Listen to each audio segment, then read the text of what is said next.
მოგესალმებით. ეთერშია გაეროს გლობალური შეთანხმების საქართველოს ქსელის რუბრიკა ბიზნესსა და ევროკავშირზე საუბრები, რომელიც დაფინანსებულია USAID-სა და შვედეთის მიერ. მე ვარ სალომე ზურაბიშვილი და ტრადიციულად წარუძღვები გადაცემას. ჩვენ ვაგრძელებთ საუბარს ევროინტეგრაციის პროცესის მნიშვნელობაზე საქართველოს ბიზნეს სექტორისთვის და დღეს კონკრეტულად სტუმართმასპინძლობის სექტორს მიმოვიხილავთ. სტუმართმასპინძლობის სექტორი ძირითადად ტურიზმის ინდუსტრიისგან შედგება და ქვეყნისთვის ერთ-ერთ პრიორიტეტულ მიმართულებას წარმოადგენს. აღნიშნულ ინდუსტრიას არსებითი წვლილი აქვს ქვეყნის ეკონომიკურ ზრდაში. 2023 წელს ტურიზმის პირდაპირმა კონტრიბუციამ ქვეყნის მთლიანი შიდა პროდუქტის 7.1% შეადგინა, რაც დაახლოებით 4.9 მილიარდ დოლარს უტოლდება. ევროკავშირისა და ევროკავშირის წევრი ქვეყნების მხარდაჭერა საქართველოში ბიზნეს სექტორის განვითარების ხელშეწყობის მიმართულებით განსაკუთრებით საყურადღებოა. მაგალითად, ევროკავშირის მიერ მცირე და საშუალო ბიზნესისთვის გამოყოფილმა თანხმამ 2023 წლისთვის 308 მილიონი ევრო შეადგინა, რისი დიდი წილი სწორედ ტურიზმის სექტორის განვითარებას მოხმარდა. ამასთან მთის მდგრადი ტურიზმისა და ორგანული სოფლის მეურნეობისთვის 2018-2023 წლებში ევროკავშირმა გამოყო 3 მილიონი ევრო. თუმცა საინტერესოა, რა გავლენას ახდენს და მომავალში მოახდენს ქვეყანაში არსებული მდგომარეობა, შეჩერებული ევროინტეგრაციის პროცესი სტუმართმასპინძლობის სექტორზე და შესაბამისად ქვეყნის ეკონომიკაზე. აღნიშნულ საკითხზე დღეს ჩვენ სტუმრებთან ერთად ვისაუბრებთ. ჩვენთან ერთად არიან ვალერი ჩეხერია, Salt Project-ის დამფუძნებელი და გენერალური დირექტორი და თამუნა თანდაშვილი, საქართველოს ტურიზმის ინდუსტრიის ალიანსის დანადამფუძნებელი. ვალერი, თამუნა, დიდი მადლობა, მოგესალმებით, რომ დღეს ჩვენთან ერთად ხართ. ჩემი პირველი კითხვა თქვენთან იქნება, რა გავლენას ახდენს სწორედ მიმდინარე მოვლენები საქართველოში ევროინტეგრაციის შეჩერებული პროცესი, როგორც ამას თვითონ ევროკავშირი ამბობს და მიუთითებს, რა გავლენას ახდენს სტუმართმასპინძლობის სექტორს. ამ კითხვით გადმოვალ ვალერი თქვენთან. მადლობა სალომე, მივესალმები მაყურებელს. იცი რა, გლობალურად რო აღარ შევეხოთ უკვე რამხელაზე შეიძლება დიდი რამხელა ეფექტი შეიძლება იქონიოს და რაღაც კონკრეტულად ტურიზმის მიმართულებაზე ვისაუბროთ. მე დავიწყებ იმით, რომ პირველ რიგში ეს ნიშნავდა იმას, რომ ყველა ბიზნესი, რომელზედაც როდესაც მოვაწერეთ შარშან ამ დროს ხელი რაღაც ასოცირების ხელშეკრულებას, ყველა ბიზნესმა თქვა და ამოვისუნთქეთ და ვთქვით, რომ ეხლა მოდი დავიწყოთ იმ მიმართულებებზე ფიქრი, იმ ახალი მიმართულებებზე, იმიტომ რომ ეს ნამდვილად დაეხმარება ტურიზმის ბიზნეს განვითარებისთვის. ეს იყო საფუძველი, რომ ძალიან ბევრი ინვესტორი დაინტერესდა ამ ბოლო 1 წლის განმავლობაში საქართველოში შემოსვლით. ეს იყო ზუსტად იმის მიზეზი, რომ რამდენი სასტუმროების ახალი პროექტები გაჩნდა. ეს იყო იმის მიზეზი, რომ კიდევ ერთხელ საერთაშორისო დაფინანსებები წამოსულიყო ამ მიმართულებაზე და ზუსტად ამ მიმართულებას განვითარებაზე გვემუშავა ყველას. ეს იყო პერსპექტივა. ეს არის პერსპექტივა, რომლის გარეშეც საქართველოს ტურიზმის განვითარება მე არ წარმომიდგენია, ხო? ეს იმიტომ, რომ ეს ნიშნავს ახალი ფრენების მიმართულებების განვითარებას, ეს პირველ რიგში ნიშნავს ინფრასტრუქტურის განვითარებას, ხარისხის ამაღლებას ქვეყანაში, ურბანული და არქიტექტურული მიმართულებით განვითარებას, ახალი მიმართულებების გაჩენას, ახალი კურორტების მიმართულებების გაჩენას, ეს ნიშნავს იმ ახალი მარკეტინგული ქვეყნის მარკეტინგს, რომელზედაც ეს სიკეთეები მოაქვს ყველაფერი იმას, რომ ასოცირების წევრი ხარ და მე უკვე ევროკავშირის მკენ მიდიხარ, რომ ევროკავშირის წევრი სახელმწიფო გახდე. ეს არის ის ყველაფერი, რომელთაც ჩვენ მიგვაჩნია, რომ ტურიზმისთვის აუცილებელია, რომ ეს ყველაფერი არსებობდეს იმისთვის, რომ ტურიზმი განვითარდეს რა. აქედან გამომდინარე, დღეს ძალიან რთული არის ამაზე საუბარი, იქიდან გამომდინარე, რომ უკვე დავინახეთ, რომ ეს ყველა სასტუმრო გაჩერებულია, დღესდღეობით ყველა სასტუმროში მე მოვიკითხე, სანამ აქ მოვიდოდი გადაცემაში, სადღაც დაახლოებით 10-დან 15%-მდეა დატვირთულობა, რაც რეალურად დღეს ნიშნავს ბიზნესის განადგურებას, რეალურად, იმიტომ რომ არ შეიძლება რესტორნებიც არიელია, კაფეებიც არიელია, ყველა ღონისძიება გადადებულია, საკონფერენციო ნაწილი, რომელიც უდიდესი შემოსავალია, ხო, ივენთების შემოსავალი სასტუმროების დღეს გაჩერებული. აქედან გამომდინარე ძალიან კარგად ვხედავთ, ხო, რა მოიტანა, რა პერსპექტივა მოიტანა. ინვესტორები, რომლებიც ამ მიმართულებით ფიქრობდნენ, დაპაუზდნენ, ელოდებიან როგორ განვითარდება მოვლენები მთელ მსოფლიოში, ხო, ეს არ არის მხოლოდ საქართველოში. რაღაცა პატარა არასტაბილურობა ყველაზე მეტად ურტყავს ტურიზმის მიმართულებას. ყველაზე სენსიტიური და ყველაზე მოწყვლადი ჯგუფი არის, ხო?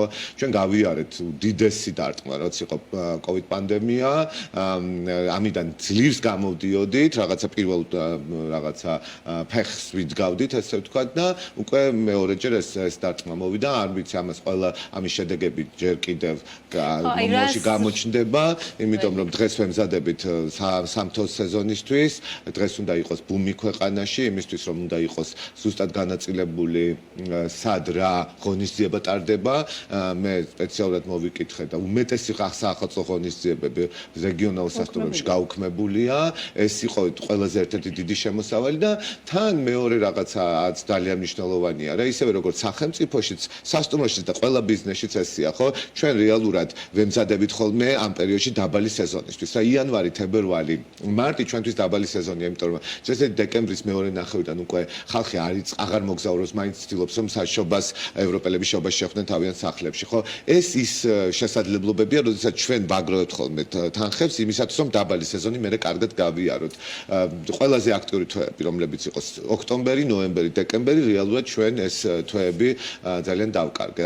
ამასთან ერთად დავკარგეთ ის პერსპექტივა, რომ ჩვენ ვიმუშაოთ ხარისხის ძალიან გაუმჯობესებაზე, განვითარებაზე, რაც მოიყვანს მაღალგადამხდელუნარიან ტურიზმს. აი ეს არის ის ზოგადი მცნებები, რომელზედაც ჩვენ შეგვიძლია ვილაპარაკოთ იმ სიკეთეებზე, რომელიც მოაქვს ხოლმე ევროკავშირს და იმაზე, რაც მოიტანა იმან, რაც შეფერხება, რაც გადადებამ გამოიწვია და იმ განცხადებამ, რომელიც წამოვიდა სახელმწიფოს მხრიდან. როგორც ჩანს, ახლა უკვე არის ეს გამოწვევები, თუმცა მოლოდინია, რომ კიდევ უფრო მეტი გამოწვევა იყოს ტურიზმის სექტორში მომდევნო თვეების განმავლობაში და მინდა რომ თქო აი თამანა თქვენი პერსპექტივიდანაც თუ შეგიძლიათ რომ დაამატოთ, ანუ რამდენად ევროინტეგრაციის პროცესი მნიშვნელოვანი არის, აი როგორც ვალერიმ აღნიშნა, ძალიან მნიშვნელოვანი არის ტურიზმის სექტორისთვის, მაგრამ თქვენი პერსპექტივიდან რომ განმარტოთ და ასევე რა გამოწვევებს ხედავთ მომდევნო თვეების განმავლობაში აღნიშნულ სექტორისთვის. ძალიან დიდი მადლობა რომ ამ საკითხით დაინტერესდით, იმიტომ რომ საკმაოდ ბუნდოვანია საინფორმაციო ველი, რომელიც კონკრეტულად არ ეუბნება მოქალაქეს, ნებისმიერ რეგიონში მცხოვრებს თუ ქალაქში მცხოვრებს, რა სიკეთე მოაქვს ევროპასთან ინტეგრაციას და ევროპის წევრობას როგორც ქვეყანას. ჩვენ გვახსოვს რომ 2010 წლიდან დაიწყო ეს პროცესი მოლაპარაკების და 2017 წელს შევიდა ძალაში და რას გულისხმობდა ეს ასოცირების ხელშეკრულება, რომელზეც ბევრი ლაპარაკობს და ალბათ ხალხისთვის გასაგებ ენაზე კიდევ ერთხელ უნდა ვთქვათ. ეს იყო ზუსტად ის პოლიტიკური, სოციალური და ეკონომიკური მგზამკვლევი, სამოქმედო გეგმა თუ როგორ უნდა შესულიყო ქვეყანა ევროპის დიდ ოჯახში. აი ამ სამოქმედო გეგმის ასამუშავებლად ევროკავშირმა, USAID-მა, სხვადასხვა დონორებმა გაწიეს ძალიან დიდი ფინანსური და ადამიანური რესურსი ჩადეს იმისთვის, რომ სახელმწიფოს და კერძო სექტორს ერთად ემუშავა და ესწავლა თუ როგორ უნდა განეხორციელებინა რეფორმები. აი ეს 9 პუნქტი, რომელზეც ხშირად ვლაპარაკობთ, ზუსტად ამ რეფორმებზე საუბრობს. როგორ შეეხო ტურიზმის სფეროს. ტურიზმის სფეროში აუცილებელი იყო 2 ევროდირექტივის ჰარმონიზაცია კანონთან. აი ზუსტად ტურიზმის ალიანსი იყო ჩართული ამ პროცესში მთავრობასთან და პარლამენტთან ერთად და მივიღეთ არც თუ ისე ძალიან კარგი კანონი, მოდი ესე ვთქვათ და ვიყოთ კრიტიკულები, მაგრამ ამ კანონში მოხდა ტურიზმის შესახებ ახალი კანონი იქნა მიღებული, რომელშიც მოხდა ამ 2 ევროდირექტივის სინქრონიზაცია. რითაც ჩვენ ვამბობთ, რომ ვეთანხმებით იმ ქვეყნებს, რომლის სარტყელშიც უნდა მოხდეთ არა ჩვენი მეზობელი ქვეყნებს, რომ გავითვალისწინებთ და დავიცავთ მოგზაურების უფლებებს, რომ მოგზაურებს თავისი უფლებები გააჩნიათ და ასევე ეხებოდა იმ ხელშეკრულებებს, რომელსაც ვთქვათ პაკეტის გაყიდვის დროს ერთი მხარე მეორე მხარესთან დებს, იმიტომ რომ ჩვენი სამართლებრივი ორგანიზებით არ ვართ სამოქალაქო სამართლის პრინციპები არ არის სინქრონიზაციაში ვთქვათ ევროპის ბევრ ქვეყანასთან და ამიტომ რაღაცა საერთო ველი გვჭირდება, სადაც ვიტყვით, რომ პარიზიდან მომავალ მგზავრს იგივე უფლებები აქვს, რაც საქართველოდან პარიზში მიმავალ მგზავრს. ამიტომ რატომ არის მნიშვნელოვანი? შეწყდა ის დაფინანსებები, რომლითაც სარგებლობდნენ ტურიზმის ინსტიტუციის წარმომადგენლები. შეწყდა დაფინანსებები, რომლითაც ეხმარებოდა ევროკავშირი და ამერიკული ორგანიზაციები საჯარო სექტორს, მთავრობას განეხორციელებინათ რეფორმა. რას ნიშნავს ეს? ეს ნიშნავს იმას, რომ საჯარო და კერძო სექტორს ერთად, აი ეს ხიდი რაც ქონდა გაბმული და ახალი საწარმო უნდა გაეხსნა, ახალი სასტუმრო უნდა გაეხსნა, ახალი კურორტი უნდა განევითარებინა, სტრატეგია უნდა დაეწერა ვიღაცას. ჩემი კითხვა მუდმივად იყო ერთი და ჩემი კოლეგები არ გამიბრაზდებიან. რატომ ჭირდება საერთაშორისო დახმარება საჯარო სექტორს, რომ კვლევა გააკეთოს? და მე იძახი საჯარო სექტორი, რომ არ მინდა რომ უცხოური უცხოური გავლენის მატარებელი ვიყო. უცხოური გავლენა მაშინ გჭირდება და უცხოური დახმარება, როდესაც შენი კვალიფიკაცია არ არის საკმარისი. არც კერძო სექტორში ქონდა საჭირო კვალიფიკაცია და არც საჯაროში. ეს იყო ხიდი. დღეს რა მოხდება? მოხდება ის, რომ დაფინანსება შეუწყდებათ ყველას, ვინც კი სარგებლობდა ტურიზმის სფეროში, იმიტომ რომ ასე არის, თუ გვაძლიერებს ფინანსურადაც გვეხმარება და ადამიანური რესურსით. კი ბატონო, ჩვენ 3 წელი ვიმუშავეთ ყველანაირი საზღვაურის გარეშე სფეროს წარმომადგენლებმა და ვთქვით, რომ მოდით ნახეთ, იქნებ ჩვენ მეტი ექსპერტიზა გვაქვს, ვიდრე საერთაშორისო ექსპერტებს. ძალიან ხშირად ადანაშაულებენ ხოლმე დონორ ორგანიზაციებს, რომ მთლიანად მათი ექსპერტები ჩამოდისო და ის ფული, რითაც გვეხმარებიანო, ფაქტიურად უკან მიაქვთო. ჩვენ დავადასტურეთ, რომ საქართველოში არსებობენ სპეციალისტები, ვალერის რანგის სპეციალისტი, ნატა ბახტაძის რანგის სპეციალისტი, ნატა კვაჭანტირაძის რანგის სპეციალისტი, სახელმწიფო ჩამოვთვლი, ვინც მონაწილეობენ საერთაშორისო პროექტებში ექსპერტების სახით და ჩვენ, მაგალითად მეც, კვალიფიკაცია ამიმაღლდა და სხვა ქვეყნები მიწვევენ უკვე მსგავსი რეფორმებში მონაწილეობის მისაღებად. გულდასაწყვეტი იცით რა არის? ჩვენ გვიგონდოდა ტურიზმში ზუსტად იმ რეფორმის განხორციელება, რომელსაც სხვა ქვეყნები წაიღებენ. ის ევროდირექტივების ზოგიერთი მოძველებულია. ამასაც გეტყვით, შევისწავლეთ კარგად და ვთქვით, რომ ევროდირექტივა, იმიტომ რომ ძალიან დიდი ბიუროკრატიაა, ხო? არ არის მთელი რიგი ინსტიტუციები უნდა შეთანხმდნენ რაღაცეებზე. მოვიდა დიჯიტალიზაცია, ამან გამოიწვია მთლიანად ტურიზმის სფეროს სახის ცვლილება. დავამატებ თუ შეიძლება, იმიტომ რომ რაც ისაუბრა ხა რა, ეს გარდაქმნას პოულობს ზუსტად ბიზნესის განვითარებაში. ის ყველა ტრეინინგი, ის ყველა კონფერენცია, ის ყველა ხარისხის ამაღლებაზე ზრუნვა, რაც ევროკავშირის ექსპერტების მხრიდან მოდის, ეს ისახებოდა პირდაპირ, იმიტომ რომ ყველა ნიშნავს ახალ კონფერენციის ჩამოსვლას, ნიშნავს ბევრი სპეციალისტის ჩამოსვლას, რომელიც განთავსდებოდა სასტუმროებში, ეს ნიშნავდა იმას, რომ საკვების და გასტრონომიის ნაწილი განვითარდებოდა, იმიტომ რომ ამ ადამიანებს, ვინც აქ ჩამოდიან, და ბევრი ესეთი კონფერენცია და ბევრი ესეთი ეს იყო მხოლოდ ტურიზმზე, ხო ჩვენ საუბრობთ ყველა მიმართულებაზე, მსგავსი დანერგვა უნდა გაგვეხორციელებინა, ხო? რეალურად ჩვენი გათვლები, რომლებიც ასოცირების მერე ბიუჯეტს გეგმავდით, ხო? მომავალი წლის ბიუჯეტს გეგმავდით, ჩვენ ეს გავითვალისწინეთ, ამიტომ დავგეგმეთ კიდევ უფრო მეტად ამბიციური ბიუჯეტები, ამიტომ მივედით ბანკებთან და დაუშვათ ვუთხარით, რომ იცით ჩვენ აი ამის პერსპექტივა გვაქვს და მოგვეცი ახლა დამატებით ცესხი იმისათვის, რომ ჩვენ განვავითაროთ საკონფერენციო ნაწილი. სასწრაფოზე დამოკიდებული ქვეყანა ვართ, ხო? აბსოლუტურად. ძალიან ხშირად აწარმოებს საქართველოს, როდესაც მოსახლეობას ეუბნება, მე შენ გაძლევს ეს, აბა გავიხსენოთ რა დგას მის უკან, მსოფლიო ბანკი, სხვადასხვა ევროპული ინსტიტუციები. დაფინანსებას რა თქმა უნდა ძალიან დიდი მოსახლეობა უნდა იცოდეს, რომ იმ შეღავათებს, იმ პრიორიტეტებს, იმ გრანტებს, რომლებსაც თქვენ იღებთ, ეს არის ზუსტად სტაბილური ქვეყნის განვითარება. რას ნიშნავს ევროპა? ევროპა ნიშნავს სტაბილურ განვითარებას, ამდენი შოკისგან დაცვას და თითოეული ადამიანის სოციალურ პაკეტს. რა უნდა გავაკეთოთ? უნდა დავასრულოთ ჩვენი რუბრიკა, მაგრამ ბოლო კითხვა ძალიან მოკლედ რომ განმარტოთ. რა შეიძლება რომ გააკეთოს ბიზნეს სექტორმა ახლა? აი სტუმართმასპინძლობის სექტორის პერსპექტივიდან რომ დავინახოთ. გასაგებია რომ სახელმწიფოს პასუხისმგებლობა კარგად იკვეთება ამ ყველაფერში, მაგრამ ბიზნესის პასუხისმგებლობა სად იკვეთება? ვალერი თქვენგან დავიწყოთ და იცით რა, ბიზნესის პასუხისმგებლობა იკვეთება იქ, რომ ეს ყველაფერი იყოს მიტანილი ძალიან სწორად და ძალიან საჯაროდ იმ ადამიანებამდე, ვისაც მიყავს ქვეყნის პოლიტიკა. ხო, ჩვენ უნდა დავანახოთ, ჩვენ უნდა ვუთხრათ, უნდა ვისაუბროთ ამ პრობლემებზე და უნდა ვუთხრათ, რომ ეს ძალიან გადაბმულია ბიზნესი ერთმანეთზე. ჩვენ გადაბმული ვართ ტურიზმის სფერო, გადაბმულია სოფლის მეურნეობაზე, ტურიზმის სფერო, გადაბმულია ინფრასტრუქტურაზე, ტურიზმის სფერო, გადაბმულია ბანკებთან.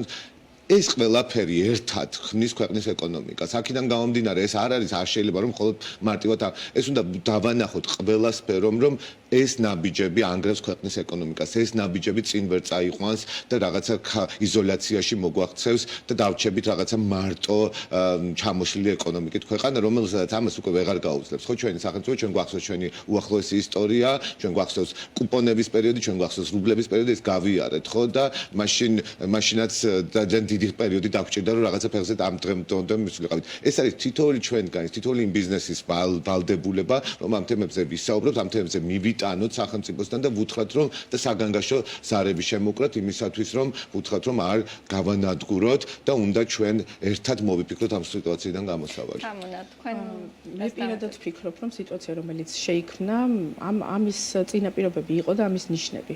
უბრალოდ არიან ინდუსტრიები, რომლებიც გვიან იღვიძებენ. რუსული კანონი ზუსტად პირველი ნიშანი იყო სამოქალაქო სექტორზე, აი ესეთი შეტევა, იყო პირველი ნიშანი, სადაც ჩვენ ვთქვით, რომ ტურიზმის სფერო იქნება საფრთხეში. საფრთხეს არ გულისხმობ, რომ სახში შემოგვივერდებიან, კი შემოგვივერდნენ კიდეც.